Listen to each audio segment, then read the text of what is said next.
먼저 이제 비도 오고 이렇게 민방위 훈련도 있고 이런 와중에 이렇게 포럼에 참석해 주셔서 감사드리고요.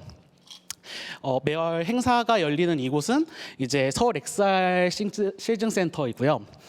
XR 제품과 이제 서비스의 평가를 통해 시장 친화적인 제품과 이제 서비스 개발을 촉진하여 국내 중견 중소 XR 기업들의 경쟁력을 강화시키기 위해 노력하고 있습니다.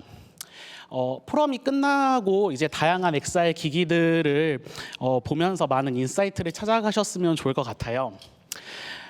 이제 DMC XR 비즈니스 포럼은 XR 기술과 산업 간 융복합 촉진을 위해 XR 기술 교류 그리고 산업별 각계 전문가와 쌍방향 네트워크 구축을 목표로 포럼이 진행되고 있습니다. 1회차에서는 교육 분야, 2회차에서는 이제 국방 분야, 그리고 이번에는 의료 분야를 주제로 포럼을 진행하겠는데요. 앞으로도 유통, 제조업 등 다양한 산업을 주제로 11월까지 포럼을 진행할 예정이니 관심 있으신 분들께서는 많은 참석 부탁드립니다. 오늘 강연은 XR 기술을 활용한 디지털 헬스케어의 미래라는 주제로 서지컬 마인드의 김일 대표님을 모시고 의료 그리고 헬스케어 분야에 XR 기술을 어떻게 접목했는지 그 과정에서 스토리 그리고 다양한 해외 사례 그리고 의료 분야의 방향성에 대해 이야기를 나누는 시간을 가지겠습니다. 이제 강연 후에는 Q&A 타임과 이제 네트워킹 시간이 준비되어 있으니까 이제 준비된 간식과 함께 즐기면서 많은 이야기를 하셨으면 좋겠습니다. 그러면 이제 김일 대표님을 모시고 본격적인 강연을 시작하도록 하겠습니다. 박수로 맞이해 주세요. 소개받은 이제 서지컬 마인드의 대표를 맡고 있는 김일입니다. 저는 사실은 처음부터 의료를 하진 않았고요. 2017년도부터 의료를 이제 시작을 했다라고 하는 게 맞을 것 같아요. 근데 그 전에 뭘 했느냐라고 하면은 2013년도에 이제 회사를 창업을 했고요. 첫 번째 회사는 사실은 게임을 만드는 매니아 마인드라는 회사였습니다. 저는 이제 제가 제 인생의 고등학교 2학년 때 게임을 즐기다가 아니다 나는 게임을 만들어야 되겠구나라고 해서 고등학교 2학년 때 제 인생 진로를 이제 게임 개발자로 정했었고요. 그때부터 한 번도 한눈 팔지 않고 열심히 게임을 즐기고 게임을 만들고 쭉 왔다가 2013년도에 매니아 마인드라는 게임 회사를 창업을 했었습니다. 근데 창업했던 시기가 썩 나이스하진 않았어요. 그래서 이미 2013년도에는 우리나라에는 게임 쪽에 있는 대기업들이 다 모바일 게임으로 들어온 시기였고, 그래서 제가 이제 만들었던 첫 번째 게임이 실패를 했고, 근데 그동안 이제 사실 우리가 여러분들이 알고 계시는 가상현실 기기 HMD라고 할 수 있는 것들이 2012년도에 나왔던 그 오큘러스의 이제 오큘러스 제품이 최초라고 보시면 되거든요.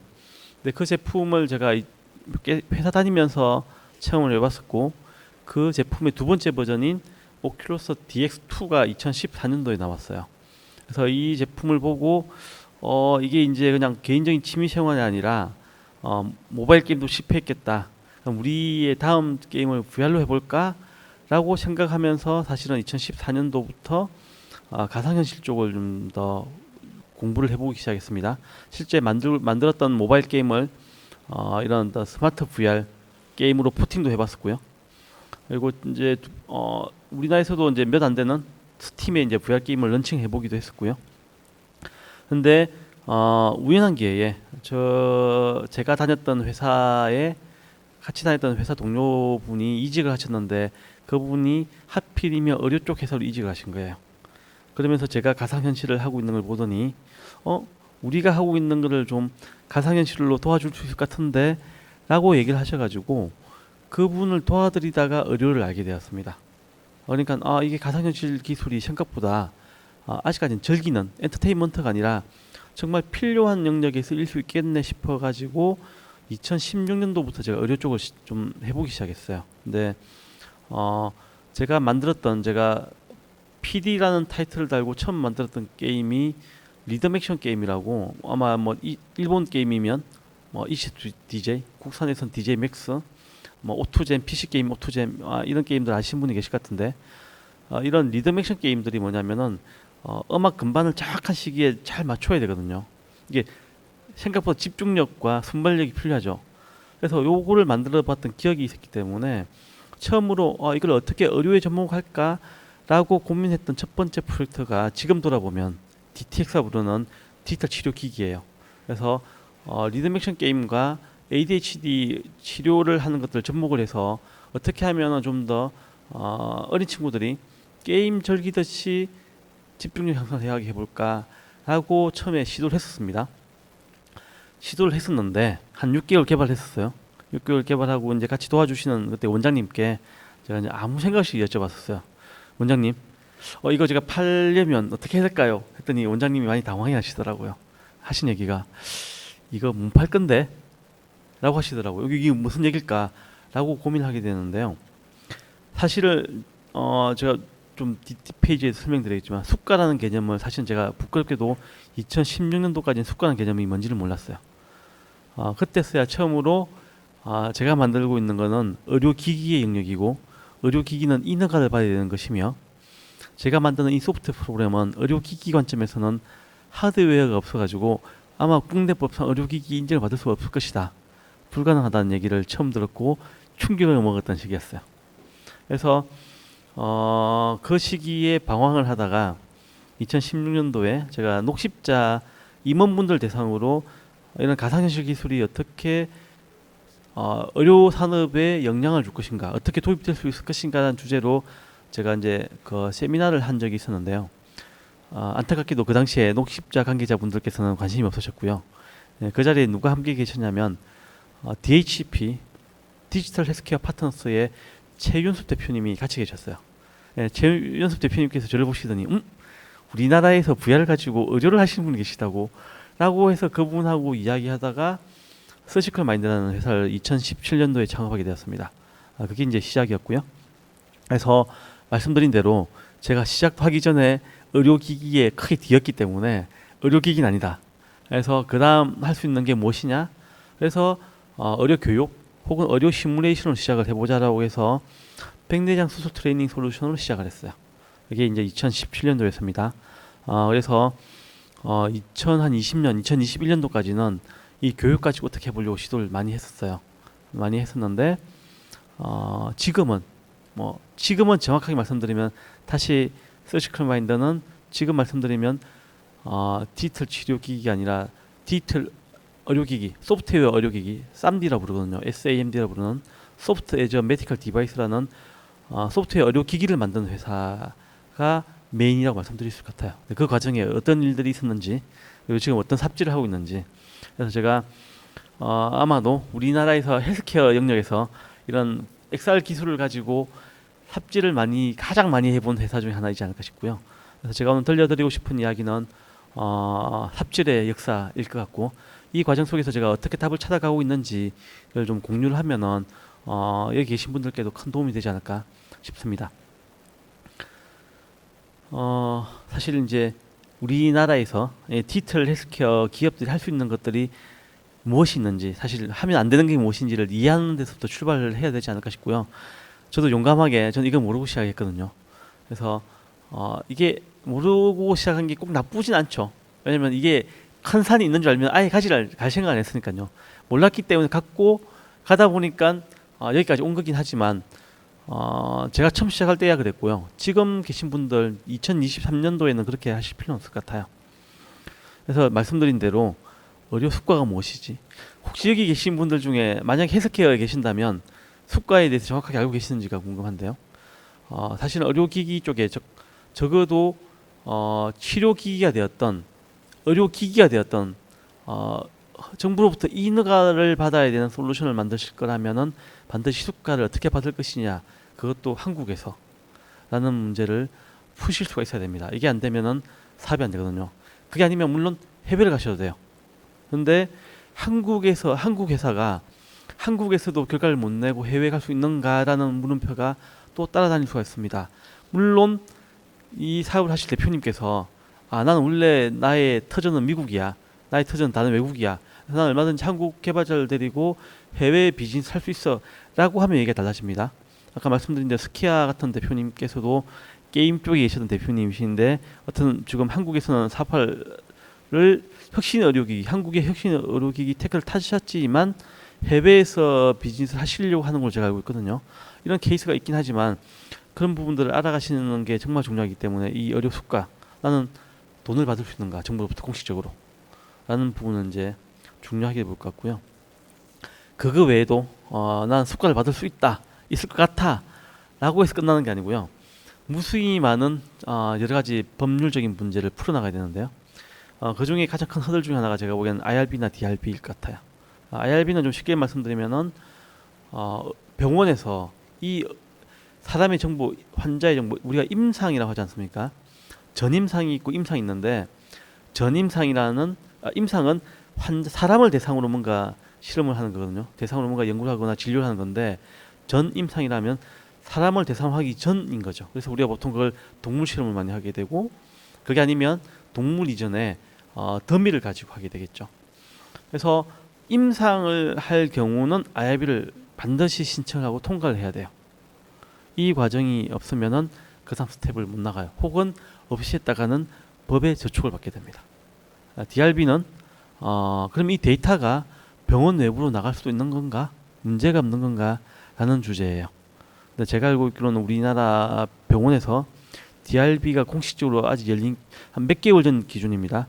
DRB를 아직 열린 케이스가 없다고 들었어요. 왜냐하면 이게 어떤 문제 생길지 몰라서 굳이 지금 병원 입장에서는 왜냐하면 이 의료 데이터 나가는 거거든요. 그럼 이 나가는 거에 대한 책임은 누가 질 것이냐라는 문제가 있기 때문에 굳이 지금은 서두르지 말자. 그러니까 저희 같은 회사가 뭔가 하려고 할 때 계속 벽에 부딪히는 거죠. 이게 공식화 안 되면 다음 스텝을 공식적으로 할 수가 없으니까. 그 다음에 이제 GMP라는 건데요.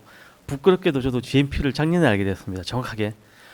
이게 이제 의료기기 제조 허가를 받는 겁니다. 이게 여기 계신 의료기기 제조 쪽 계신 분이 계시는 줄 알았는데, 저는 부끄럽게도 작년에 GMP가 있다는 사실을 알게 됐어요. 그러니까 IRB를 받고 제가 만든 제품이 환자에게 쓰이고 테스트하기 이전에 저희들은 정부로부터 의료기기 제조사라는 걸 허가를 받아야 돼요.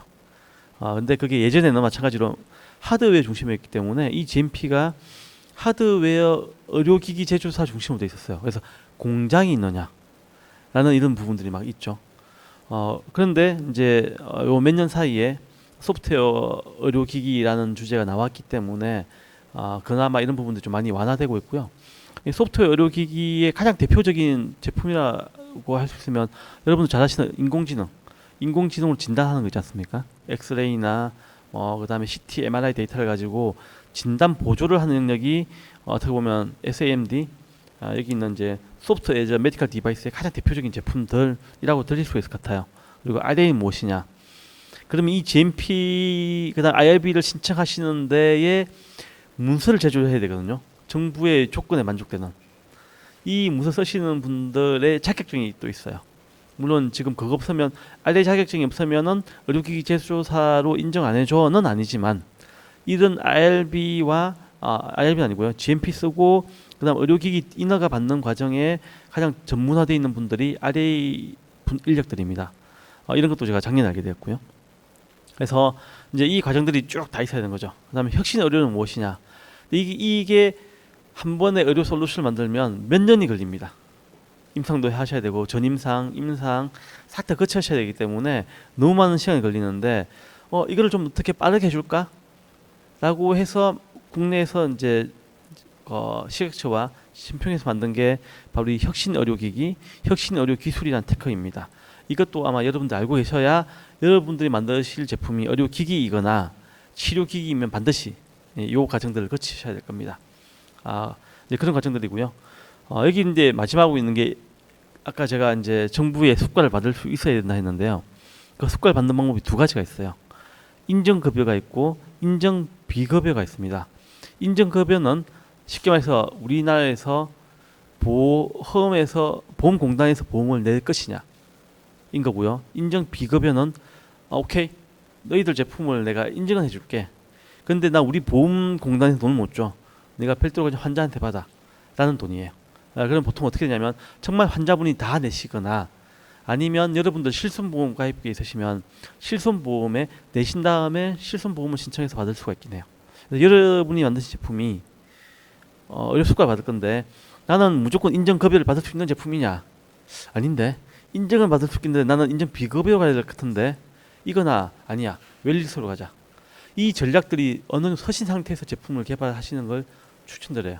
안 그러면은 너무 많은 시간을 삽질을 하셔야 될 것 같아요. 그렇게 보내는 시간이 꽤 크실 거라서요. 그래서 왜 우리나라가 좀 이렇게 되어 있냐라고 하면은 많이 들으셨을 거예요. 특히 엑셀 하시는 분들께서는 끊임없이 나온 얘기가 이 네거티브 규제와 파지티브 규제의 문제인데 사실 우리나라가 대부분이 파지티브 규제이죠. 이거를 전 정권에서부터 어떻게 할 것이냐로 계속 얘기 나오긴 하지만 많이 개선되었지만 제가 가상현실을 처음 했던 2014년도에 비하면 정말 어마어마하게 발전했지만 여전히 한계가 있습니다. 이건 약간 관성이 있기 때문에 법 체계가 그냥 뚝딱이라고 바뀔 수 있는 게 아니기 때문에요. 그걸 반드시 알고 있어야 되고 그 DHP의 최현수 대표님께서 한국에서 의료 분야, 의료 산업계에서 사업을 한다는 얘기는 한국에서 돈 벌기가 너무 힘들다는 것을 알고 진행하는 것이 너무 중요하다라고 얘기를 하셔요. 그래서 많은 분들이 물어보시죠. 그러면 한국에서 사업을 하시는 얘기예요, 말란 얘기예요?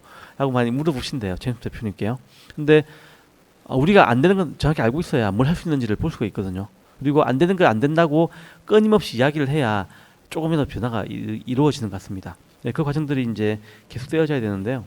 사실 큰 변화들이 많이 이루어져 왔어요. 제가 말씀드린 대로 어마어마한 변화가 이루어져 왔지만 안타깝게도 8월 2일자 기사예요. 2023년 이게 우리한테 2주 됐죠. 국산 1호 디지털 치료제, 정확히 이제 저 보건복지부는 치료제라는 단어를 싫어해요. 정확한 치료기기라는 단어를 좋아합니다. 공식 단어는 영어로는 디텍스지만 한국에서는 디지털 치료기기라고 해야 돼요. 이 용어 자체가 아직까지 이제 기자님들도 잘 모르시는 거죠. 근데 이게 이제 사실 아시겠지만 우리가 알약을 먹어서 화학적으로 반응하는 약의 약 기전과 디지털은 기전이 좀 많이 달라요. 근데 이거를 동등한 이전의 약을 치료받고 약의 기전 효과를 증명했던 그 과정을 그대로 밟아라고 한다면은 사실 하기가 너무 힘들어지는 거죠. 그러니까 도와주려고는 하나 한두 가지에 있는 구멍이 전체 사업을 못하게 한다는 거예요. 그러니까 100가지 규제가 있으면 그걸 99개를 풀어본들 나머지 하나가 문제가 되면 여전히 못한다는 거죠. 이 상황들을 정확하게 이해하고 넘어가야 되는 겁니다. 이게 제가 시작부터 너무 다운되는 얘기를 드렸는데요. 그러면 제가 이 자리에 있는 이유는 전 그래서 못하겠어요가 아니거든요. 어떻게든 그 일을 해보고 싶은 거고 가능성 있다라고 보고 있기 때문에 제가 이 자리에 있는 거고요. 그래서 나는 어떻게 이 삽질을 해왔고 그래서 제 삽질들이 여러분들 관심 있는 분들에게 들어가서 저보다는 좀 더 나은 방법이 있지 않을까, 저보다는 좀 덜 하시지 않을까. 그리고 당연히 의료 사업은 무조건 철저하게 글로벌 사업입니다. 국내에서 할 수 있는 건 절대 아니고요. 글로벌, 왜냐면 국내 시장이 작습니다. 이게 게임 만들 때도 항상 그랬거든요. 제가 90년대에 한국에서 게임 만들 때는 한국 게임 시장이 없었어요. 그때도 게임 만들면 일본이나 미국에 팔아먹어야지, 글로벌 팔아먹어야지 마인드가 돼 있었거든요. 물론 2000년대 넘으면서 한국의 게임 시장이 온라인 게임의 종주국이 되면서 커졌죠. 근데 제가 처음 게임 업계 돌 때는 상상도 할 수 없던 영역이었습니다. 마찬가지입니다. 의료도 똑같아요. 이제 의사분들하고 이야기해 보면 한국에서 환자한테 진료해서 받을 수 있는 돈이 1이라고 하면은 일본에 가면 10이 된대요. 같은 진료 하나가. 근데 미국 가면 100이라고 합니다. 똑같은 진료 하나를 가지고 똑같은 의료 행위 하나 가지고 미국에서는 100배를 받을 수가 있어요. 그런데 환자의 수는 인구 기준 따지면 한국이 한 5천만, 미국이 한 3억 몇 명이잖아요. 그렇게 따지면 6배 정도여야 된단 말이에요. 아닙니다. 환자 수도 6배가 아니에요. 몇십 배가 차이 나요. 그래서 그 시장의 규모 자체가 그냥 한국 대비 미국이 한 100배 더 크다고 보시면 돼요. 그러니까 여러분 같이 고생하셔가지고 1원 버실 것 같아요. 1원 버시고 싶어요. 100원 버시고 싶어요. 당연히 100원 버시고 싶죠. 그래서 의료는 하시게 되면 한국 시장은 실정의 시장에 가깝고요. 여러분들 실제 사업은 결국은 미국에서 하셔야 돼요. 심지어 유럽에 있는 스타트업들도 본 사업은 미국에서 합니다. 제가 소개해드릴 회사 뒤에 나올 아까 처음 물어본 엑셀로 성공한 상용한 제품 있느냐라고 들 수 있는 엑스비전이라는 그 제품도 이스라엘에서 만들었는데 비즈니스 미국과 사고 있죠. 그래서 여러분들께서 헬스케어를 하시게 된다면 디지털 헬스케어를 하실 거고 물론 많은 분들이 관심 있는 게 치료 기기에 관심이 많이 계신 것 같아요. 저 역시 이제 왜냐하면 콘텐츠를 다루셨던 분들은 가장 먼저 관심 가질 수 있는 영역이 치료 기기 같아요. 왜냐하면 콘텐츠를 의료적인 용도로 쓰면 되기 때문에. 근데 그렇게 되면서 겹치는 문제가 하나 있더라고요. 제가 모바일 게임 만들 때, PC 게임 만들 때, XR 게임 만들 때, VR 게임 만들 때 마찬가지예요. 이 게임을 내가 어느 지역에 서비스할 것이냐 부분이 반드시 고민하게 되어 있는데, 얘를 한국에 서비스할 거면 철저하게 한국의 문화에 맞춰져 있습니다. 이게 심리치료, 정신치료, 이건 한국의 문화적인 요소가 들어갈 수밖에 없어요. 다시 다르게 얘기하면 여러분들이 너무 한국적으로 만들게 되면 해외에 가지고 갈 수가 없어요. 스탠다드가 글로벌 스탠다드가 어렵다는 거죠.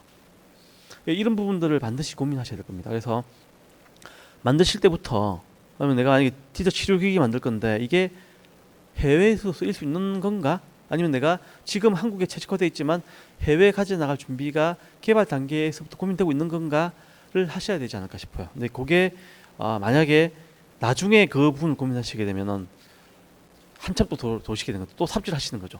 그 시간을 좀 줄여 주시길 했으면 좋겠고, 이제 첫 번째 이야기로는, 그러면 저는 2017년도부터 2020년, 2021년도까지 뭘 했었냐를 좀 얘기를 해드려야 될 것 같은데, 사실은 이제 이런 XR 기술이 실제 교육에 도움이 되는가라는 문제는 정말 옛날부터 많이 고민해 왔습니다. 그래서 이온 리얼리티라는 회사에서도 이 부분을 고민한 게 2000년대 초반이었어요. 그래서 2000년 초반대에 왜 이 시뮬레이션 기반의 교육이 정통적인 교육, 책을 읽거나 동영상을 보거나 에 비해서 좀 더 효과적이지, 무엇이 어떤 부분이 변하지 다른 부분이지 라고 해봤더니 이게 인터랙션 요소가 결국은 피교육자들의 집중력 향상에 영향을 주더라. 그래서 똑같은 교육 콘텐츠임에도 불구하고 그 집중력 향상이 가져온 효과가 크더라 라는 부분이 좀 컸고요. 제가 VR에서는 구글을 별로 안 좋아해요. 왜냐면 구글이 너무 빨리 카드보드를 만들어서 VR을 대중화시켜서 너무 어떻게 보면 로우 레벨의 저품질의 제품이 전 세계의 일반인 대중에게 가상현실을 각인시켜버리는, 그래서 오히려 네거티브한 상황을 만든 거라 봐요. 사실 지금 제품이 나오면 안 되는데. 아무튼 여튼 근데 이 구글이 데이드림 랩에서 내부적으로 커피 머신을 사놓고 이 커피 머신을 가지고 직원들에게 동영상 교육을 시킨 것과 VR 컨텐츠로 교육시켰을 때 차이점을 비교해봤더니 실수를 다르게 작게 하더라.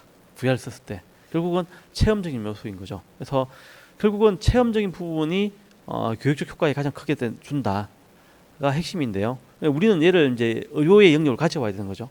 그러면 의료의 영역을 가져왔을 때에 과연 효과적인가라고 해서 아마 이 논문이 2019년으로 제가 기억하는데요. 2020년이군요. 논문 릴리즈된 거는. 여러 가지 형태의 이제 수술 교육, 수술 시뮬레이션 솔루션을 이용해봤더니 효과가 있는데, 사실 이 도구를 다룰 의사들, 의료진들, 그분이 간호사시든 의사시든 촉각적인 부분을 무시 못하는 거예요.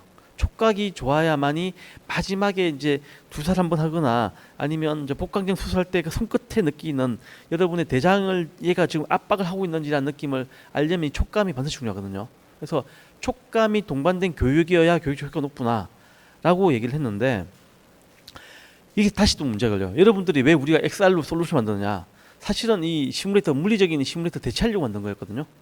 근데 이 물리적인 시뮬레이터 대체하면 필연적으로 오는 단점이 촉감의 문제입니다. 그래서 이거를 저렴하거나 공산품이거나 아니면 범용적인 제품으로 교체를 해 나갔는데, 저 같은 경우는 이 촉감이 들어가려고 하다 보니까 의료 쪽은 정말 정밀해야 되고요. 그러다 보니 다시 가격이 비싸지는 문제가 생겨요. 그러니까 처음에 의도했던 VR로만 교육 콘텐츠를 만들고 VR로만 시뮬레이션 하려고 했던 문제의 촉감이 다시 위배가 되는 거예요. 그래서 이게 또 허들이 되었습니다. 제가 처음으로 이제 만들었던 이제 시뮬레이터가 백내장 수술 솔루션인데요. 실제 이건 생각보다 심각한 문제입니다. 지금도 해결이 안 됐고요. 그래서 여러분들 지금 이제 조금 더 나이가 들어가시면은 백내장 수술을 이제 70대 계신 분들은 거의 80% 백내장 수술 받으셔야 된대요. 그래서 우리나라에서 단일 수술 건수로 가장 많은 수술이 백내장 수술이고요. 한 해에 한 50만에서 60만 건의 백내장 수술이 한국에서 이루어지고 있습니다. 그래서 이게 예전에 없었는데 지금 왜 생기느냐, 자외선 영향을 받아서 나이가 수명이 연장되다 보니 이제 보이는 암도 마찬가지죠. 암 질병도 결국은 우리 인간의 수명이 길어지다 보니 나는 질병이고 백내장도 마찬가지예요. 그래서 이 질병이 있는데 백내장 수술을 가면 안과 교수님들이 전공의 분들이 전공의 과정에 교육을 받고 실제 이제 의사 전문의가 되셔야 되잖아요. 근데도 우리나라 분들은 의사분들은 전공의 기간 동안 4년 동안은 단 한 번도 백내장 수술을 훈련받지 못하고 전문의가 되세요. 그 얘기는 뭐냐면 사실 여러 개가 포함되어 있죠. 사실 여러분의 백내장 수술을 받으셔야 되는데 눈이 가로 세로 한 1cm 깊이 한 7mm 되는 수술이에요. 근데 이거는 수술 한번 잘못하잖아요. 그럼 되돌리기가 너무 어려워요. 여러분들께서는 전공의들의 수술 받고 싶으신가요? 당연히 숙련된 의사분들의 수술 받고 싶겠죠. 그러니까 우리나라 같은 나라에서는 특히 선진국일수록 전공의 분들에게 수술 받으려고 안 하는 거예요, 환자가. 저 같아도 그렇게 안 할 것 같거든요. 그래서 그러니까 문제가 의사들의 스킬을 숙련할 수 있는 방법이 없어진 거죠. 그래서 대안으로 제3세계 의료 봉사를 가시는 거죠. 도와주시면 스킬 늘고. 물론 이제 대지 눈화를 가지고 훈련을 하시기도 하고요. 여러 가지 문제가 있었습니다. 그래서 나온 대안이 이런 하드웨어 시뮬레이터였던 거야. 그래서 이런 하드웨어 시뮬레이터들이 독일에서 2003년도인가 거의 지금 한 15년, 20년 전부터 이 제품을 만들었는데요.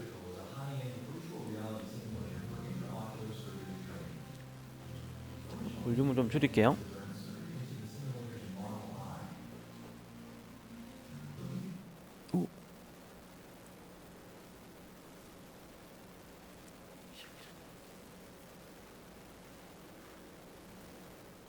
네. 혹시 볼륨을 조금만 줄여주시겠어요? 그래서 지금 보시는 것처럼 정말 정밀하게 훈련하실 수 있게끔 해줘요. 근데 이 제품 가격이 얼마냐면 5억입니다. 근데 이게 수가를 받을 수 없어요. 오로지 의사를 교육시키기 위한 용도의 제품이에요. 그러니까 선진국은 이 제품을 사요. 근데 우리나라만 하더라도 이 제품이 많이 없습니다. 그래서 안과 학회 차원에서 야 이게 문제가 있구나 해서 학회 차원의 장비를 2대 구매를 해서 전공의들이 교육하게끔 만들고 있어요. 그래서 제가 이 가격이 5억이니까 이거 한 10분의 1 정도 되는 제품을 우리가 만들면 시장이 만들어지지 않을까 라고 생각을 했던 거예요. 그래서 그런 제품을 만들게 된 게 첫 번째였고요. 두 번째는 이제 이 회사는 이제 오스오 VR의 미국 회사입니다. 이 회사는 투자를 많이 받았어요. 작년인가 올해 기준으로 한 300억 정도 투자를 추가로 받았습니다. 누적 투자가 몇백억이 되실 거예요. 정형외과 수술을 하는 솔루션인데 두 차이가 어떤 차이냐면 요 시간이 느리게 가고 있는 쪽은 정통적인 방법으로 이 정형외과 수술 도구를 조립을 하는 걸 이제 배우신 분이고, 저 옆에 지금 한참 이제 거의 다 끝나신 분은 오소 VR의 제품으로 정형외과 수술 도구를 조립을 한 교육을 받은 의료겠죠. 아마 전공의겠죠. 전공의 분들이에요. 그러니까 체험 중심의 교육이 훨씬 더 효과적이다. 현장의 발 속에 러닝 커브를 빠르게 높여준다라는 것들은 검증이 되었습니다. 그래서 이런 과정을 통해서 솔루션을 개발해 나가자라고 했는데 오소 VR은 투자를 많이 받았지만 국내에는 이런 거 가지고는 투자 못 받아요. 왜냐하면 미국은 시장이 정말 크거든요. 그리고 미국은 교육센터들이 다 있습니다. 근데 한국은 이런 교육센터 많이 없는 거죠. 그래서 이 사업을 잘하려면 미국 가야 되는 상황이 되는 거죠. 그래서 제가 이제 저희 주주님들이 의사분이 많이 계시는데요. 의사분들께서 말씀해 주시기를 어떻게 하면 비즈니스 되는 사업을 해야 될 것이냐라고 했을 때에 공통적으로 많이 해주신 부분이 바로 미용. 한국의 의사가 글로벌하게 탑 티어에 있는 영역이 바로 이게 성형 쪽이거든요. 이 성형이 두 가지인데 미용 성형이 있고 재건 성형이 있습니다. 근데 그 중에서도 이제 미용 성형이 시장이 정말 크죠. 그래서 이 미용 성형 시장을 공략을 해보자 교육으로 라고 해서 아까 백내장 만드는 기술을 가지고 사실은 제가 미용 성형을 시작을 했죠. 그게 이제 좀 간단하게 영상을 보여드릴게요.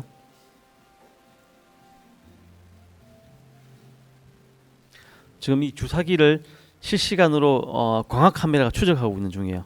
그래서 제가 얼마나 찔렀는지 한 1mm에서 2mm 정도 오차를 가지고 레이를 찾아주는 거예요. 그러니까 여러분들 혹시 여기 이제 뭐 필러나 톡시 맞아 보신 분이 계실지 모르겠는데 이게 내가 근육에 지방의 어느 층으로 갈 것이냐 근육이 위에 갈 것이냐 아래에 갈 것이냐 정말 중요하거든요. 근데 이게 우리가 일반적으로 의사분들이 전공의 과정 때 이걸 안 배우세요. 미용 성형 우리나라에서는 미용 성형 가르치지 않습니다. 재건 성형만 가르쳐줘요. 그래서 이걸 가지고 전 세계 교육에 쓰자라고 해서 열심히 만들었어요. 그래서 관심을 가지시더라고요. 근데 그러면 이게 아까도 말씀드렸잖아요. 헬스케어 영역은 정말 중요한 게 쓰는 사람과 돈을 내는 사람이 달라요. 이 제품 만들어 봤더니 쓰는 사람은 의사인데 돈은 누가 내지라고 봤더니 필러나 톡신 제조사가 돈을 내는 거예요. 의사가 돈을 내지 않아요.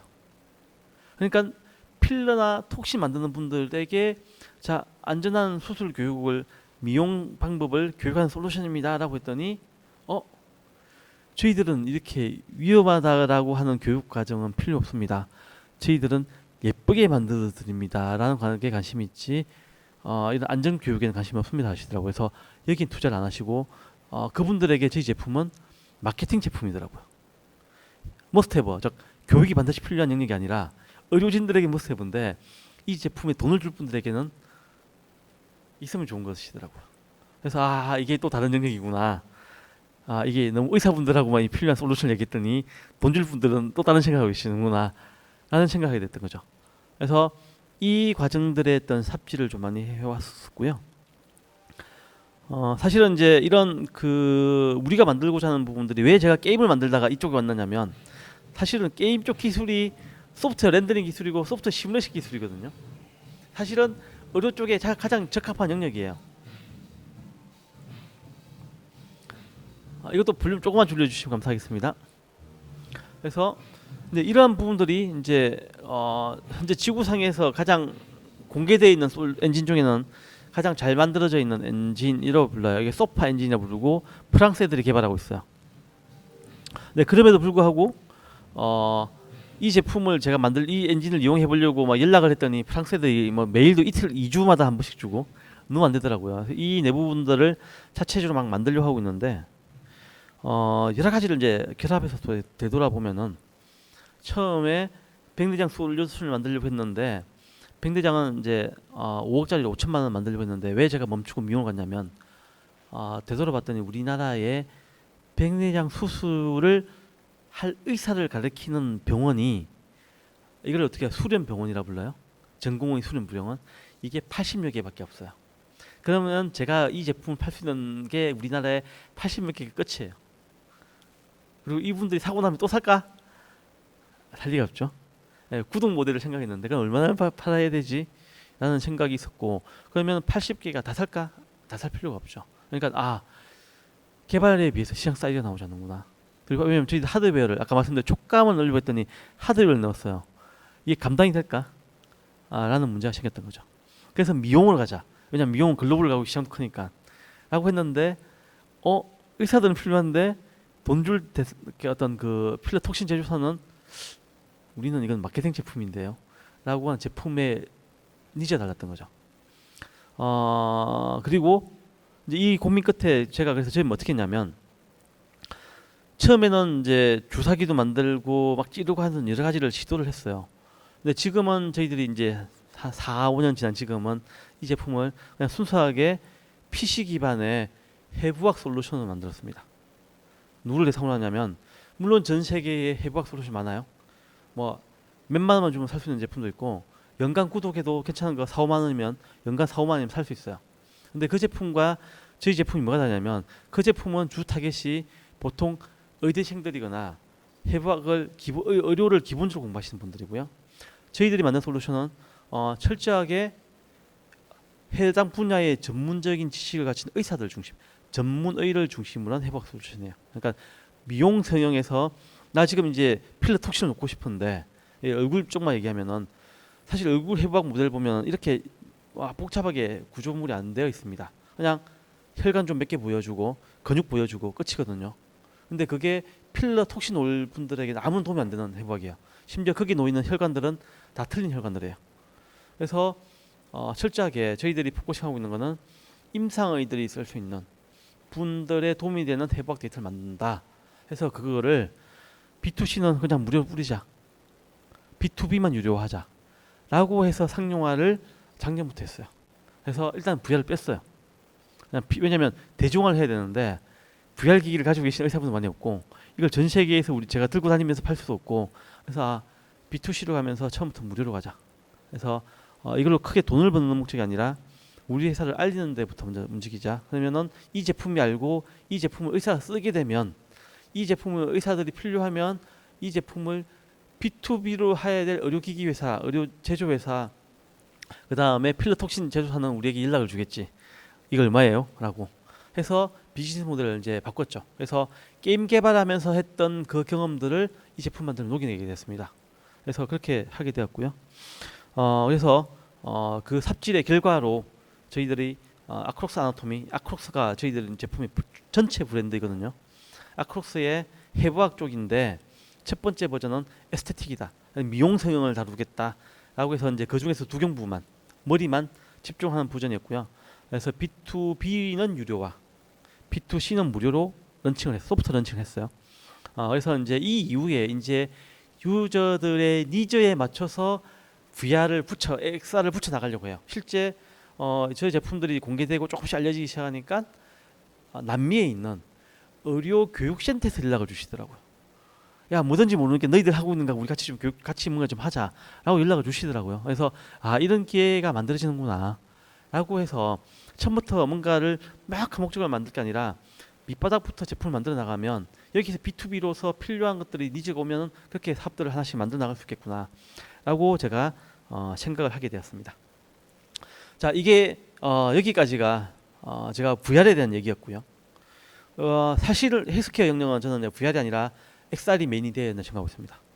왜 그러냐면 가상현실에 가지고 있는 치명적인 단점이 뭐냐면 장점이기도 해요. 원래는 우리를 현실 공간에 분리시켜주면서 철저하게 가상의 공간에 몰입하게 해주죠. 이게 의료 환경에서는 꼭 좋으냐라고 하면 한계가 있습니다. 왜냐하면 의료라는 거는 환자를 진료를 해야 되거든요. 이게 사실은 현실에서 환자를 같이 볼 수 있어야 되는 거죠. 그래서 VR이 갖고 있는 단점이 있었습니다. 그래서 저는 의료 환경은 VR이 아니라 MR이 메인이 될 수밖에 없다. 물론 MR이 엔터테인먼트에서도 메인으로 갖고 보고 있긴 해요. 하여튼 더더욱 의료는 더 그렇다고 보고 있고요. 그럼 MR이 무엇이냐? 사실은 MR은 마이크로소프트가 막 처음에 먼저 질러서 거의 표준 단어처럼 만들고 있긴 해요. 근데 뭐 다 빼고 차포 떼고 메인을 얘기하면은 현실 세계에 여러분들이 보시기에 현실의 제품이 있고 가상의 제품이 있는데 이 두 개가 딱 정확히 결합되어 있어가지고 이론 이상적인 MR 환경은 어느 게 현실이고 어느 게 가상인지 내가 만져보기 전까지 알 수 없는 게 가장 이상적인 MR입니다. 완전 그 환경이 섞여 있다는 거죠. 그래서 홀로렌즈를 많이 안 써보셔서 많은 분들이 헷갈려 하시는데요. 자, 이게 만약에 가상의 오브젝트라고 하죠. 그러면 여기 뒤에 현실 오브젝트 있죠. 여러분들이 AR 그냥 정강현실이라고 하면은 보통 이 가상의 오브젝트가 Z축 좌표가 없이 그냥 항상 여러분 맨 앞에 있어요. 마치 자막이 있듯이. 근데 XR은 얘가 깊이값을 다 가지고 있기 때문에 이 제품이 가상의 제품이지만 여 뒤에 벽 뒤에 숨겨져 있으면 지금 여러분들 이 이모티콘이 안 보이시죠? 똑같이 구현이 돼요. 이게 실제 홀로렌즈에서 구현되어 있습니다. 이미요. 그래서 이런 MR이 점점 더 완벽해져 나갈 거고요. 그래서 이게 산업 전체의 교육과 협력과 제가 하는 이제 메인인 내비게이션에 활용되어져 나갈 수 있습니다. 그래서 미국에서 이런 홀로렌즈를 가지고 이제 여러 가지 수술에 적용을 해보고 있는데요. 이 의사분께서 하셨던 이제 인상적인 이야기가 단순하게 수술에 도움되는 것뿐만 아니라 우리의 삶에서 일하는 방식 전체를 다 뜯어고치겠다.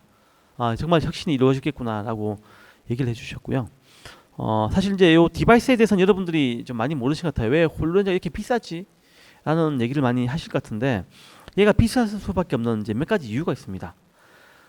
지금 보시는 거가 사실은 이 제품 만들 때 반도체 기술이 들어가요. 심각한 반도체 기술이 들어가는데 지금 우리가 프로젝트라고 하면은 지금 여기는 이제 프로젝트가 아니고 대형 그 LED인데요. 얘가 사실 프로젝터예요. 서로 보면 요 위치가 프로젝터 빛이 나오는 영역이고요.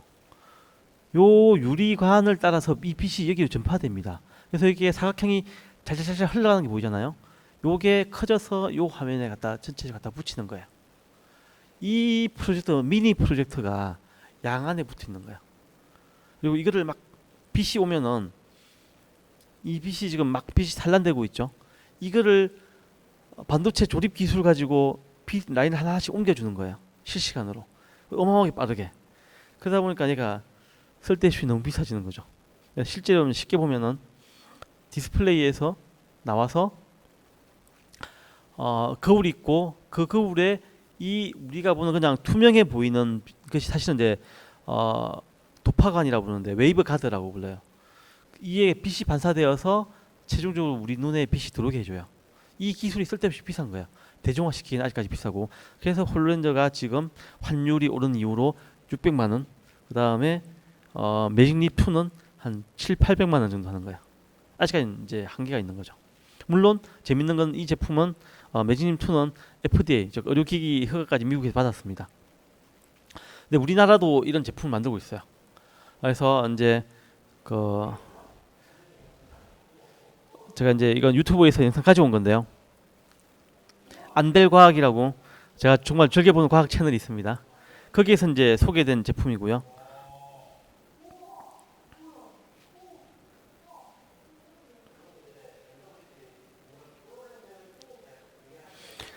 기회가 되면은 아까 그 안델과학에 꼭 저 영상 찾아보시면 이 크게 기술적인 어떤 방향이 세 가지가 있는데 그 기술에 대해 좀 알 수 있게 될 것 같고요. 그 중에 이제 우리나라 업체가 이제 라티넬이 만들고 있는 게 바로 이런 어떤 홀로렌즈나 매직립의 방식이 아닌 좀 더 유사한데 훨씬 더 저렴한 형태로 하는 피놀 효과를 이용해서 만든 솔루션이 있습니다. 그래서 이 제품들이 아마 빠르면 올해, 늦으면 내년 정도에 전 세계에 공개가 될 것 같아요. 이미 기술 공개되었고요. 양산화 제품에 대한 이슈도 아마 내년쯤에 나오지 않을까 싶어요. 그래서 좀 더 저렴해지기 위한 시도들은 계속 이루어지고 있습니다. 그래서 실제 보면은 돌아가서 보면은 이게 확실히 애플이 뭔가 만들면 반응이 좋은가 봐요. 일단 애플이 만들었다고 하니까 이게 조회수가 얼마 만에 바로 5천만이 넘었더라고요. 그래서 비전 프로가 강조하는 것도 결국은 MR이거든요. 내가 작업 환경을 연속적으로 이루어 준다는 그 기술적 모든 거에는 MR이 이제 포함되어 있습니다.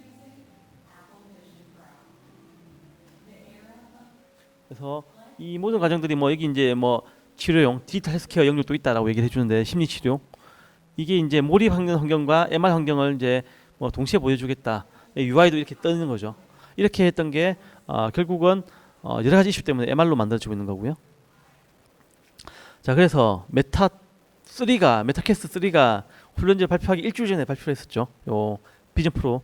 근데 안타깝게도 아직까지 조회수를 이게 어제 기준으로 체크한 거거든요. 어제 기준 체크했더니 얘는 이제 영상표가 200만 회가 안 됐더라고요. 근데 보면은 똑같습니다.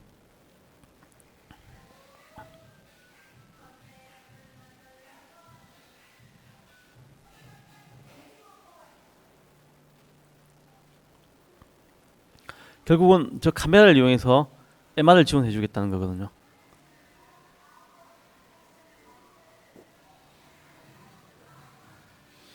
그래서 시대의 흐름은 이제 MR로 가고 있는 것 같고요.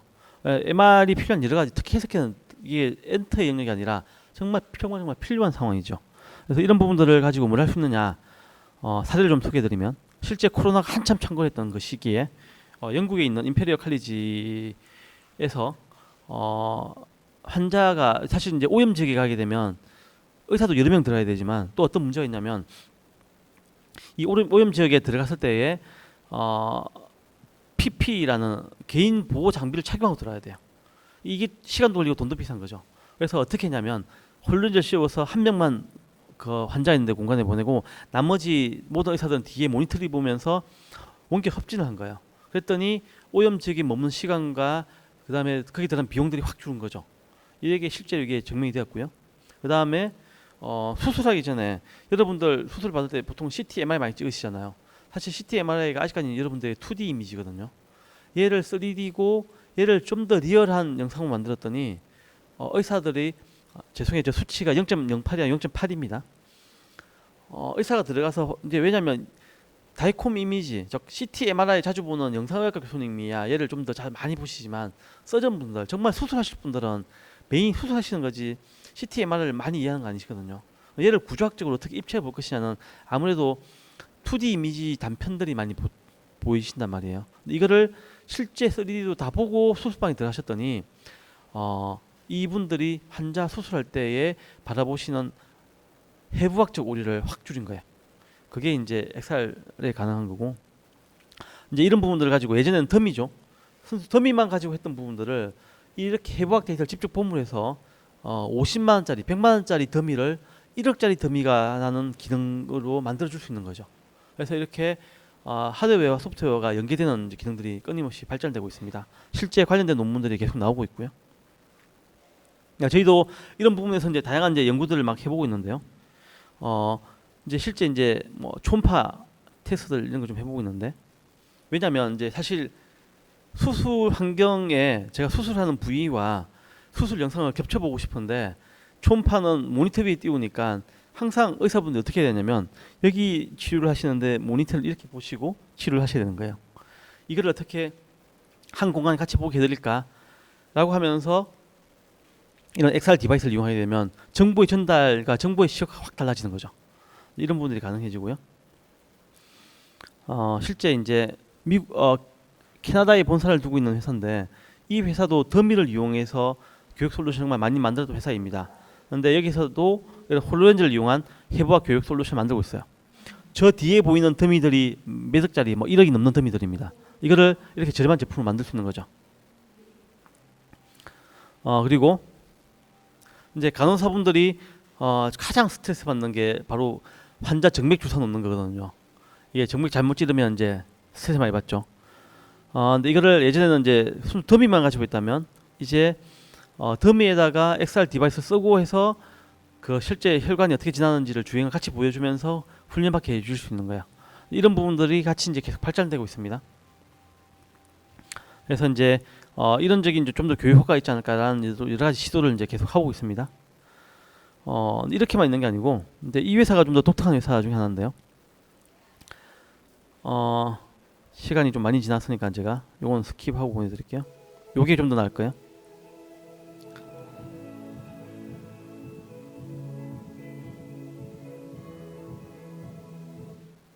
네, 소리는 제가 좀 줄이고요. 자, 환자를 진료하는데 보통 의료 쪽에는 표준 환자라는 얘기를 해요. 뭐냐면 연기자분들이 연기를 해주세요. 나 지금 복부가 너무 아픈데 의사가 물어보겠죠. 어떻게 아프세요? 뭐가 명치가 울리고, 이거를 연기하시는 분들이 다 외워서 연기를 해주세요. 이걸 표준화된 환자로 부르는데, 이게 그분의 컨디션과 국시죠. 의사들이 이제 국가고시를 볼 때 표준 환자분들이 연기를 해주고 계시거든요. 그 얘기는 아침 컨디션과 오후 컨디션이 다를 수가 있는 거죠. 근데 이런 부분들을 어떻게 다시 더 표준화시킬 수 있을까라고 해서 아예 XR 기술을 가지고 그분의 반응을 비디오로 같이 입체 비디오 만들어버리고 인터랙션 할 수 있게끔 만든 케이스입니다. 이게 지금 우리나라에서도 요 교육이 활용되어지고 있다라고 얘기 들었고요. 이런 형태로 쓰이고 있습니다. 그래서 저희들 역시 서울대병원에 있는 간호사분들과 이런 MR을 이용한 의료 간호사 교육 현재 콘텐츠를 이제 만들고 있고요. 제가 이 부분 좀 더 의미 있게 쓰고 있는 영역은 사실은 이제 원격 협진입니다. 원격 교육 쪽이고요. 이거는 이제 영상을 보면서 보여드리는 게 좀 더 나을 것 같습니다.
이렇게 이제 원격 협진 쪽도 하고 있고요. 이거는 이제 경북대 병원이랑 같이 하고 있는 부분인데요. 환자분 말씀드린 대로 한 분의 이제 외과적인 수술하기 위해서는 여러 과의 교수님들이 동시에 모여서 미리 수술 계획을 잡으셔야 됩니다. 근데 그게 이제 의료 데이터 같은 경우는 이제 데이터가 정말 많이 뿌려져 있어야 되는 거죠. 그래서 이런 홀런지를 이용하게 되면 동시에 이런 병리 슬라이스나 3D 데이터나 이것들을 다 펼쳐놓고 보실 수가 있는 거예요. 모니터에서만 보시는 게 아니라 완전 데이터를 펼쳐놓고 보실 수가 있는 거죠. 그래서 다학제 협진에도 정말 도움이 많이 됩니다. 그래서 이런 형태의 솔루션들을 이제 많이 만들고 있고요. 이제 여기 계신 분들이 한국의 극지의학회와 전 세계의 극지 연구소에서 의학을 다루시는 이제 분들이세요. 이제 얼마 전에 호주에 제가 갔다 왔었는데, 그래서 이분들하고 같이 이제 이런 부분들 연구를 하고 있고, 그래서 이제 저의 이제 인생의 버킷리스트 중에 하나인 남극을 가보고 싶은데 이 연구를 하면서 남극을 다녀올 기회가 되었고요. 작년에는 원래는 작년에 장보고 기지를 가고 싶었는데 비행기가 장보고 기지는 얼음 위에 착륙을 하더라고요. 근데 이게 그 온난화 현상 때문에 얼음이 많이 녹아가지고 큰 비행기가 착륙 못한다 해서 제가 작년에 장보고 기지를 못 가게 됐고, 그래서 올해 이제 세종 기지를 갈 거고요. 세종기 가서 이렇게 큰 물리적 떨어진 공간에 의사들 사이에 네트워크도 열악한 환경에서 협진이 실시간 가능한가, 이런 부분들에 대한 솔루션과 방향을 잡아 나가려고 하고 있습니다. 그래서 올 12월에 세종기지를 방문해서 연구를 같이 하고 돌아오는 것을 목표로 하고 있습니다. 그 외에도 이 부분들이 이제 앞에까지가 의료기기가 아니었어요. 앞에까지는 이제 협진이었다면 이제부터 의료 영역인데 이 영상은 사실 수술 부위가 나오기 때문에 제가 살짝만 보이고 스킵하고 넘어갈게요. 그래서 이 의사분은 실제 수술에 쓰기 위해서 실제 논문을 막 쓰고 계십니다. 수술방에 쓰고 계시는 거고요. 이거를 좀 더 덜 좀 하면서 쓸 수 있는, 제가 말씀드린 실제 상용화 사례가 있느냐라고 하면 말씀드릴 회사가 바로 이 회사입니다. 이 회사는 실제 상용화를 했고요. 심지어 HMD도 자기들 전용을 만들었어요.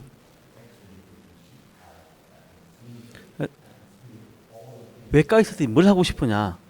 결국은 수술이 점점 최소 침습 수술을 바뀌고 있거든요. 근데 인체는 구조는 다 실시간 잘 늦게 보고 싶은 거죠. 그래서 이렇게 내가 어떤 의료 행위 하는 것들을 좀 더 시각화시켜 주는 방법, 시뮬레이션 가능한 것들에 대해서 끊임없이 하고 있고요. 그래서 이런 의료 전용을 만들어서 사업화를 하고 있습니다. 자, 그리고 이건 싱가포르인데요. 독일의 아포큘라는 회사가 만든 제품으로 이 제품 역시 홀런즈만 가지고 할 수 있는 거예요. 이렇게 뇌수술, 신경외과 수술 받는 데에 마찬가지로 입체적으로 그 수술 당시에 환자의 데이터를 들여다보고 싶은 거예요. 이런 연구들이 같이 이루어지고 있습니다. 국내에서는 아까 말씀드린 대로 스키아라는 한 회사에서 이런 부분들을 이제 스마트 패드를 이용해서 진행하고 계시고요. 장기를 입체로 만들어주고 종양의 위치를 절개를 하지 않고도 정확한 위치를 잡아주게끔 하는 부분으로 연구를 하고 계십니다.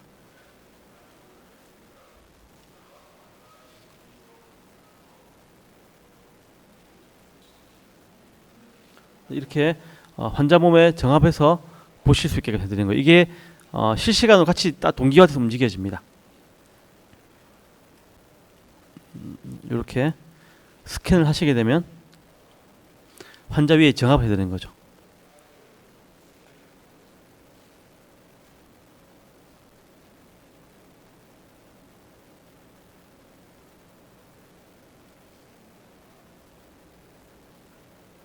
그래서 실제 수술을 하시기 전에 이 종양의 위치가 어디 있는지를 좀 더 디테일하게 입체로 2D의 어떤 다이콤 이미지가 아닌 입체로 보는 것들을 지원해 드리는 거고요. 이제 수술은 아니지만 수술 전 단계에서 우리나라에서 이제 세브란스 병원 교수님께서 직접 회사를 만드셨어요.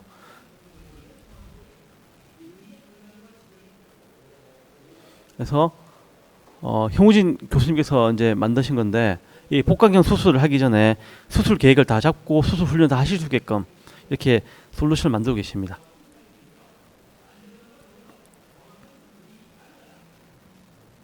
그래서 저희 역시 이제 이런 부분들을 만들고 있는데, 그래서 제가 의료기기를 가고 있는데 지금은 경희의료원에 있는 이세명 교수님, 그다음에 분당서울대병원의 정현장 교수님, 그다음에 이제 이대서울병원의 그 박인 교수님, 그다음에 여의도 성모병원의 김종호 교수님들 네 분과 그룹으로 해서 어깨 수술에 저희 솔루션을 이용하는 말 그대로 수술 의료 이제 소프트웨어 메디컬 디바이스를 만들고 있는 거죠. 이걸 해서 이제 내년에 세계에 공개하는 것을 목표로 하고 있습니다.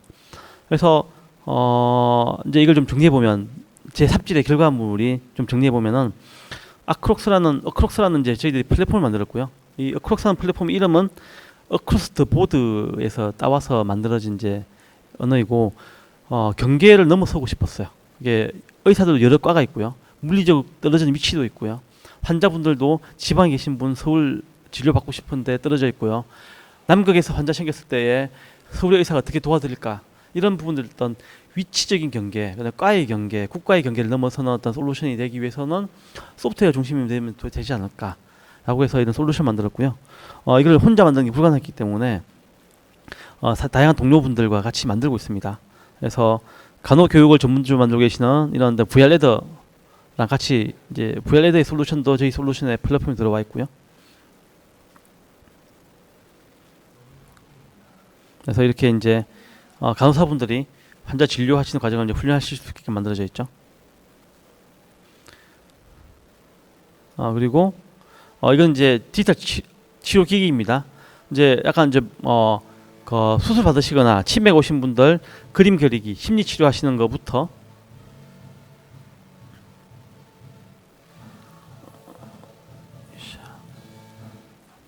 이게 운동 재활 운동 하시는 거.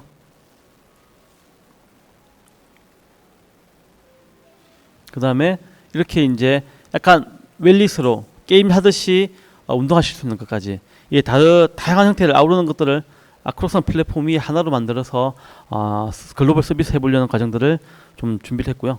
그래서 한 2017년도부터 여러 가지 이제 시행착오를 겪고 오는데 그 과정의 결과들이 MR로 가져야 되고 혼자 갈 수 없구나. 그래서 같이 모여서 뭔가를 해보자라는 의미에서 이렇게 진행을 해왔습니다. 좀 긴 시간 동안 제가 시간 약간 오버해서 쓴 것 같긴 한데요. 좀 설명을 좀 드린 것 같고요. 혹시 이제 궁금하신 게 있으시면 질문해 주시면 제가 아는 범위 내에서 제 지식을 총동원해서 좀 도움이 될 수 있도록 노력해 보겠습니다. 대표님 안녕하세요. 발표 잘 들었습니다. 아까 보니까 대부분 이제 수술을 할 때는 이제 홀로렌즈 2 디바이스를 많이 활용을 하는 것 같아요. 그러면은 지금 어쨌든 뭐라고 해야 되나, 정합성 그런 부분들이 되게 중요할 것 같은데 이제 국내에서 그런 수술용 약간 XR 글래스라고 표현해야 될까요? 그런 것들을 개발하고 있는 기업이 있는지 혹시 기업명 굳이 말씀해 주시지 않으시더라도 그럼 있다면은 그 수준은 어느 정도까지 와 있는지 혹시 아시는 게 있는지 궁금합니다. 의료기기용 HMD를 만드는 회사는 있습니다. 근데 정합용 실시간 정합 아니고 영상을 띄워주는 용도로 하고 계세요. 그러니까 뭐냐면 아까 제가 초음파 영상 보여드린 것처럼 사실 영상 자체를 영상 위치 환자 몸 위에 올려놓는 것만으로도 도움이 되시거든요. 그래서 그런 것부터 하고 계시는 회사는 있고요. 이제 이 정합 영역이 이제 아까 보이던 엑스비전 같은 경우는 자체적으로 만든 이유가 그 정합도를 높이기 위해서 자체적으로 만들었거든요. 홀로렌즈만 가지고는 정합이 한계가 분명히 있습니다. 현재까지는. 홀로렌즈 2의 어떤 실가상 정합을 보면은 한 2-3mm 이내에는 들어오긴 해요. 그래서 쓸 수 있는 영역이 있긴 하지만 이게 조건들이 복잡하죠. 여러 가지 있어야 되기 때문에 당연히 하드웨어적으로서 정합의 영역들은 점점 더 고도화가 돼야 됩니다. 저희들 역시 이제 정합 솔루션 만들고 있기 때문에 그 부분을 가장 고민하고 있고요. 그래서 지금 홀로렌즈만 쓰진 않고 외부적인 추가적인 장비를 이용해서 그 정합도를 높이려고 하고 있습니다. 그래서 이제 국내 사례는 HMD는 있지만 정합은 아니고 해외에서는 아까 엑스비전이 그렇게 하고 있고요. 저희들 역시 아직까지는 하드웨어의 성능이 올라오기 전까지는 부가적인 장비를 이용해서 그런 부분들을 풀어나가려고 하고 있습니다. 주로 이제 가장 궁금하실 것 같아요. 이게 성공한 사례가 있는지 돈 벌 수 있느냐. 성공의 의미가 어떻게 보면 사업하시는 분들은 결국 매출로 이어지느냐일 것 같아요. 근데 말씀드린 대로 해외에서는 나오기 시작했습니다. 직접 만들으셨던 아니면 의료기기에 부착을 했던 나오기 시작했고요. 해외가 가능하다는 얘기는 우리나라도 가능하다는 얘기인 거죠. 실제 우리나라에서도 FDA를 인정을 받았으면 한국에서 인허가받기가 좀 더 쉬워져요. 미국의 사례가 있기 때문에 그 얘기는 이제 시간의 문제인데 다만 규제의 문제는 또 약간 달라져요. 한국의 규제가 미국만큼 빨리 풀릴 것이냐라고 보면은 그건 좀 어려움이 있어요. 그래서 항상 말씀드리고 싶은 거는 헬스케어에서 비즈니스를 하고 싶으신데 교육의 영역이면 한국에서만 하시더라도 작지만 시장은 있을 거예요. 그런데 의료기기를 다루실 거면 반드시 글로벌 비즈니스를 준비하시고 그 글로벌 비즈니스의 첫 번째 지역은 북미라는 것. 어떻게 실정을 해가시더라도 비즈니스적으로는 북미 시장에 무조건 뚫어야 된다라는 전제를 가지고 가시면 좀 더 도움이 되지 않을까 싶습니다. 그 외에는 이제 여기서 이 XR이 가진 의미가 결국은 AR, VR, MR을 다 아우르는 이름일 것 같은데요. 다행히 이제 디바이스 방향들이 이제 MR을 중심으로 가고 있는 것 같아요. 물론 아직까지 홀렌즈가 많이 비싸고 매직립 2도 많이 비싸고 이제 메타나 비전 프로가 수술 환경에 쓸 수 있을까에 대해서는 사실은 물음표이긴 해요. 제가 메타캐스트 프로를 써보니까 수술 환경에 못 쓰겠더라고요. 제가 못 쓰는 수준이고 그래서 메타캐스트 2랑 메타캐스트 프로랑 메타캐스트 3를 보면은 차이가 뭐가 있냐면 눈앞에 카메라를 뒀어요. 왜 그랬냐면 이건 비전 프로도 똑같습니다. 결국은 내 눈앞에 보이는 거에 스티칭이 필요 없고 얘가 왜곡이 되면 안 된다는 대전제가 있기 때문에 메타캐스트 프로 같은 경우는 눈앞에 카메라가 없던 것들을 메타캐스트 3를 가져오면 눈앞에 가져왔고 비전 프로도 똑같이 둔 것 같아요. 왜냐하면 특히 이제 그 써보신 분들은 아시겠지만 내 손이 지나가거나 공간 스티칭이 발생하는 영역에는 왜곡이 반드시 생기거든요. 근데 그 왜곡이 내가 재미로는 써줄 수 있는데 실제성, 교육이거나 정확한 정보를 전달할 때는 반드시 한계가 있습니다. 여기가 딜레이가 있어도 안 되고요.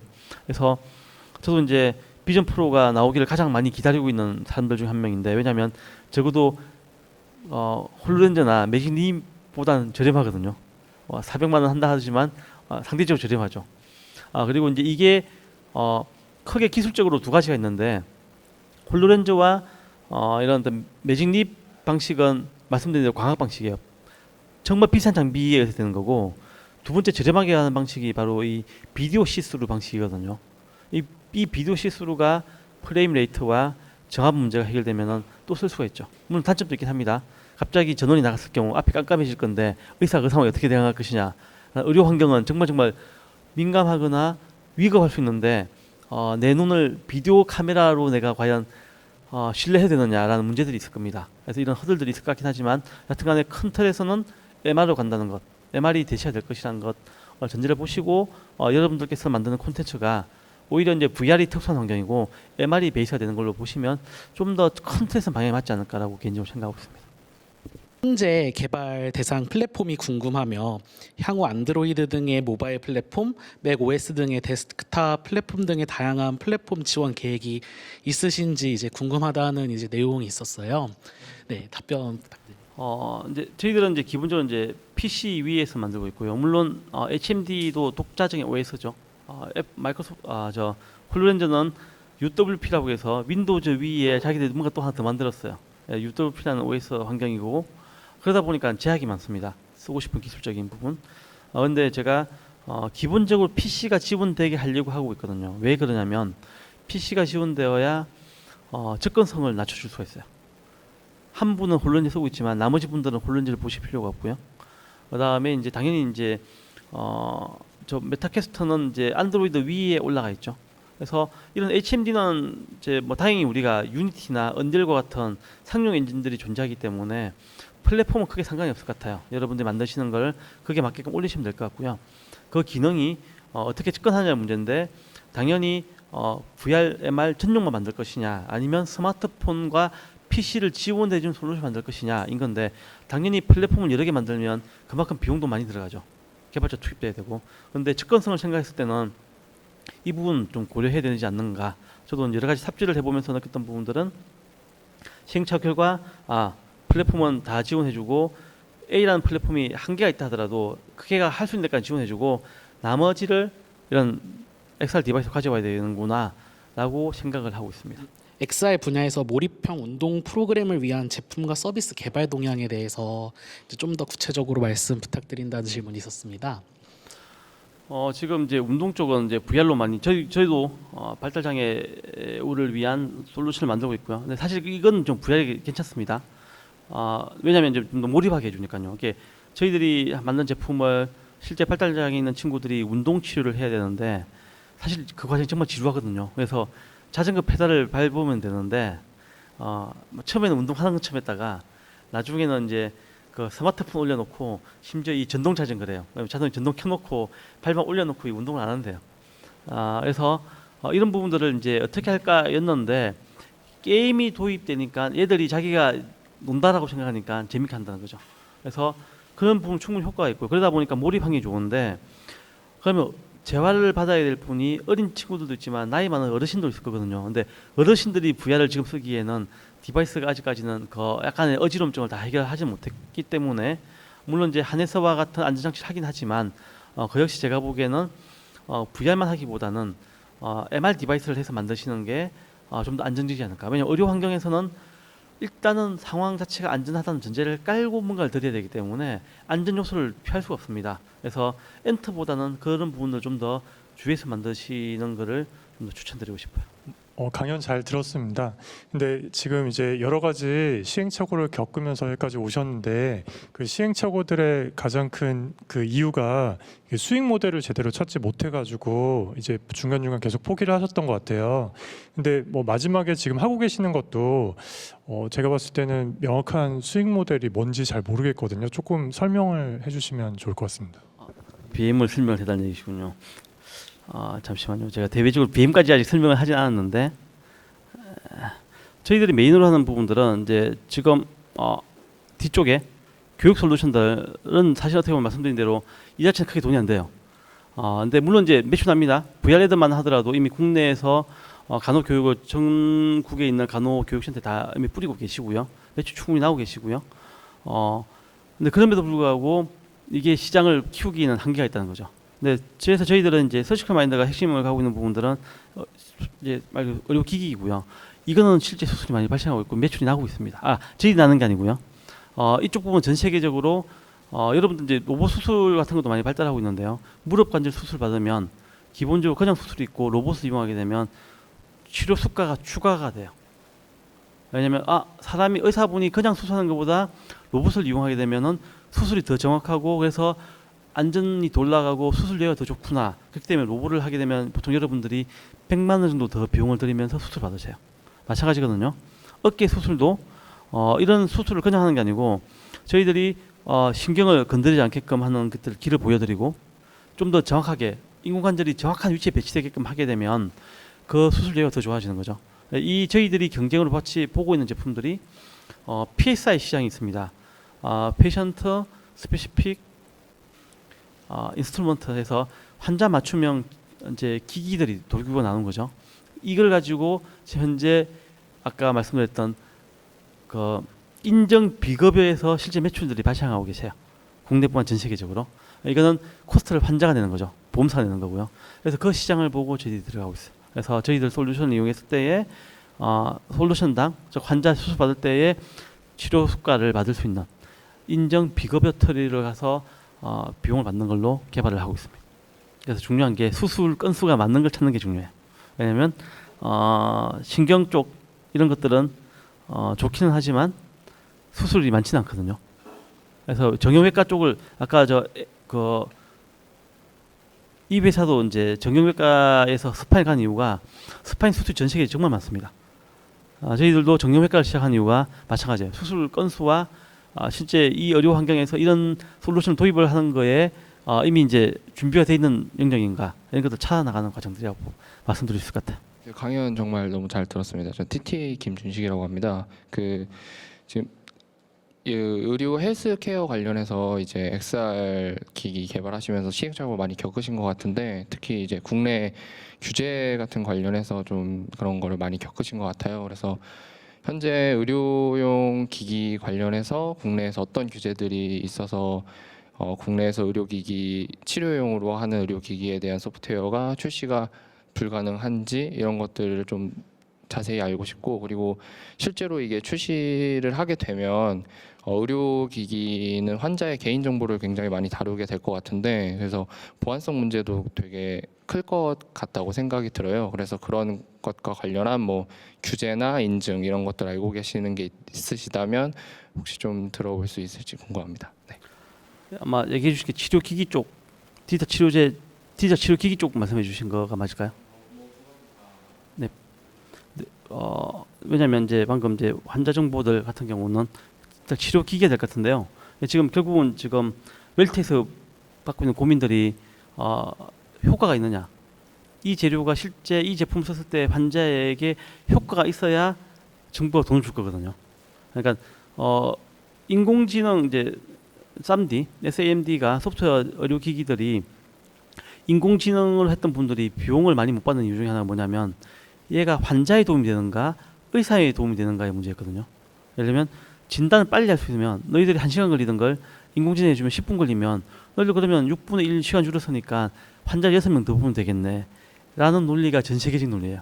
이건 환자를 도움 주는 게 아니라 의사를 도움 주는 거지 라는 거기 때문에 그러면 순간 우리는 이제 비용을 더 주갈 수 없다 라는 논리거든요. 그래서 이제 그거를 넘어서기 위해서는 실제 환자에게 도움이 되어야 되는 건데 이런 디지털 치료 기기 같은 경우가 먹어서 하는, 사실 알약은 우리가 그냥 아침 저녁 점심 저녁으로 먹으면 되는 거지 않습니까?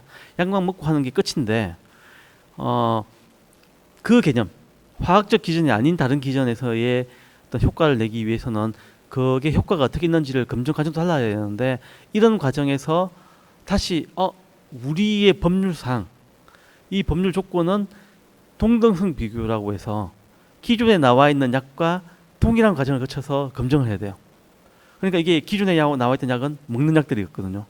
비교를 그렇게 해야 되는 문제가 있다는 거죠. 그래서 그 허들들이 다른 이제 혁신 의료기기나 태클 타서 기간을 빨리 하게 해주고 혁신 의료기기면 심지어 의료기기 인허가 안 받더라도 초기에 비용을 받을 수 있게끔 허가도 해줬거든요. 마치 베타 버전 유료로 서비스할 수 있게끔.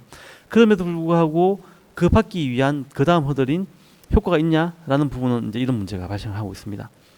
그리고 저도 이제 GMP를 받고 있는 과정이기 때문에 제가 이제 실제 혁신까지 가보지 않았기 때문에 그 산은 또 어떤 산이 있는지를 어떤 벽이 있는지 제가 아직까지 느끼지 못했지만 말씀드린 대로 이런 부분들이 이제 얘가 딱 당장 이 솔루션이 병원 밖을 벗어날 수 있는가라는 문제가 있거든요. 네, 그런 부분이 있고 아까 원격 협진만 하더라도 저희들이 사업화를 시도를 했었어요. 하려고 했는데 얘가 지금 의료기기인 건가 아니면 줌과 같은 제품인 건가, 화상회의 심지어 의사분들 필요하면 이런 걸 가지고 하시거든요. 원격 협진을. 근데 이게 처음에 태동이 그냥 화상회의였는데 의사 쓰면은 의료기기는 아니에요. 근데 저희들이 명확한 의료의 목적을 가지고 나타나면 의료기기로 인하가 되더라고요. 그래서 지금 저희들은 의료기기 허가가 봐야 되는 건데 그러면 이때 의료 데이터가 병을 밖으로 벗어날 거잖아요. 현재 우리나라에서 의료 데이터가 그렇게 벗어나는 걸 허락을 해주지 않습니다. 그래서 저희들이 이제 약간 다르게 방법을 찾고 있죠. 그래서 이게 규제를 어떤 규제가 있을까요라고 보면 안타깝게도 어떤 규제가 있는지를 어느 누구도 몰라요. 가서 부딪혀 볼 때 이게 규제네. 심지어 서비스 하고 계시다가 옆에서 너희들 감옥에 법을 어기고 있는 것 같아라서 그때서야 보이는 규제들도 많아요. 그래서 그게 좀 아쉽습니다. 그래서 저도 식약처나 이런 질문할 때 저는 우리나라에서 어떤 규제가 있는지를 알고 싶습니다. 알아야 조심할 건데 어느 순간 범법자가 되는 환경이 되는 거죠. 네, 그런 문제들이 있습니다. 그 규제 부분 말씀을 하시니까 사실 뭐 요즘은 잘 안 쓰는 표현인 것 같긴 한데 몇 년 전에 한참 뭐 규제 샌드박스니 막 이런 표현이 나와서 정부에서 뭐 규제를 풀어주겠다, 혁신을 지원하겠다 이런 것들이 많았었는데 혹시 아마 이것도 그런 쪽으로 시도를 해보셨을 것 같아요. 그런 쪽에서는 별로 어떤 뭐 효과나 이런 게 없으셨나요? 실제 제가 이제 약간 아크록산 플랫폼을 만들고 있는 거를 이제 그 과기부 도움을 받으면서 만들고 있는 중이거든요. 근데 과기부 도움을 만들면서 이제 과기부가 우리나라에서 보건복지부는 규제 샌드박스가 없어요. 그 제도가. 지금 있는 게 산자부, 그다음에 과기부 몇 군데 있는 것 같더라고요. 그래서 제가 사실은 이제 의료 행위이기 때문에 조심스럽긴 해요. 근데 실제 우리나라가 원격 협진을 그럼 허락 안 해주느냐? 해줍니다. 보건복지부가 시험 서비스로 원격 협진을 이제 시도를 했고 그러면서 나온 솔루션들이 있어요. 근데 다만 원격 협진을 하고 싶으면 수가를 받고 싶으면 이 시스템만 이용해서 해라고 돼 있어요. 그러니까 저희 같은 솔루션은 그 시스템을 이용한 게 아닌 거죠. 그러니까 이거 가지고 원격 협진하기에는 한국 법상 제촉이 되는 거예요. 그래서 제가 이런 부분들을 약간 규제 샌드박스 같은 도움을 받을 수 있을까요? 왜냐하면 너무 시리어스하지 않은 병들, 왜냐하면 예를 들면 다이콤 데이터를 띄워서 환자 정보가 뜨는 건 민감하지만 갑자기 이제 무릎이 다쳤어요. 가장 큰 사례가 이런 건데요. 무릎 여러분들께서 이제 만약에 어르신들 집에 뭐 아버님이나 어머님이나 무릎 수술 받으시면 아무래도 손에서 받고 싶으시죠. 그러면은 무릎 수술 받고 나면 이동이 힘드신데 이 수술이 예후가 문제가 없는지를 병원에 오셔야 돼요. 병원에 와서 하시는 거는 뭐냐면 사실은 엑스레이 정도 찍어봐요. 그리고 수술 부위를 보고 이게 큰 문제가 없구나라고 가시면 돼요. 그러면 그 엑스레이 찍고 그 얘기 듣기 위해서 굳이 병원을 오셔야 되는 거죠. 근데 이게 지방에 사시면 예약하시고 케이스 타고 오셔야 되는 거고요. 이게 안타깝게도 만약 이분이 다른 병원에 입원해 계시다, 요양병원에 계신다. 그러면 병원과 병원은 우리나라에서는 병원 간 전원을 만드셔야 돼요. 그러면 이동 어떻게 해야 되느냐? 응급차를 타고 가셔야 돼요. 구급차를 타고 움직이셔야 됩니다. 그러면 구급차는 거리당 비용이에요. 그러면 사실은 이분이 요양병원에 계신 분은 대부분이 내과 교수님들이세요. 그러면 사실 이게 무릎 수술 모르시기 때문에 이 환자를 지금 내가 지금 빨리 응급 환경인 건지 아니면 이건 약만 먹으면 되는 환경인지 자체 모르신다는 거죠. 그래서 어떻게 하느냐? 그냥 구급차 태워서 보내시는 거예요. 그래서 와서 봤더니 약만 먹으면 됐던 거죠. 그러면은 이게 우리나라 진료 체계에 어마어마한 영향을 주고 있는 거거든요. 일단 구급차가 움직였죠. 비용 어마어마하게 깨졌죠. 그분이 오셔서 그러면 어떻게 되냐? 그 상급 종합병원 오셔가지고 대기하고 진료 다시 신청하시고 대기하고 계셔야 돼요. 그래서 그러면 몇 시간 이미 흐르는 거죠. 그래서 다시 또 원래 요양병원 되돌아가셔야 되는 거야. 그런데 이게 원격 협진으로 그 수술 부위를 우리가 영상을 보고 몇 가지를 수술해 주셨던 분이 현지에 계신 의사분에게 설명을 해 주실 수 있으면 그 환자분이 내원을 해야 될지 아니면 그냥 약만 드시면 될 건지 판단이 가능하다는 거죠. 근데 이게 지금 현재 저희 솔루션을 할 수 있음에도 불구하고 이거를 못하는 거죠. 이건 규제의 문제에 있습니다. 그래서 이런 부분들이 좀 더 풀어보고 싶은 욕심은 있어요. 그래서 그런 부분들은 얘기하신 대로 제가 저희 솔루션으로 이런 걸 가능할까요라고 질의를 던져놓은 상황이긴 합니다.